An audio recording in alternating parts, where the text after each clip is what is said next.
ალანი ტკივილისგან გმინავდა, ბოლოს ერთი ძლიერი ყვირილი გაისმა და ყველაფერი გაჩუმდა.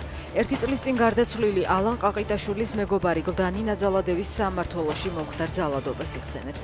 ირაკლი ტატუნაშვილის განცხადებით, მისი მეგობარი პოლიციელების მხრიდან ცემის შედეგად გარდაიცვალა. ტატუნაშვილის თქმით, პოლიციელები დაახლოებით 10 წუთის განმავლობაში მასაც უწყვეტად სცემდნენ.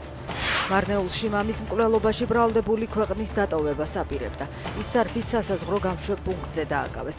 მკვლელობა გუშინ მოხდა. 30 წლამდე ასაკის კაცმა შელაპარაკების ნიადაგზე მამას ცივი იარაღით სასიკვდილო ჭრილობები მიაყენა და მიიმალა. დანაშაული 20 წლამდე ან უვადო პატიმრობას ითვალისწინებს.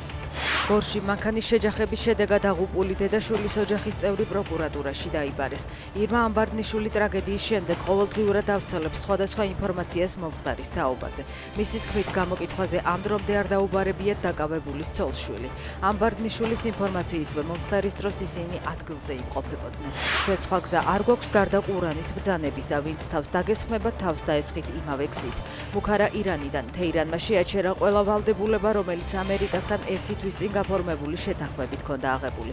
ამერიკის ცენტრალური სარდლობა მასშტაბურ საჰაერო იერიშებს ახორციელებს ირანის სამხედრო ობიექტებზე.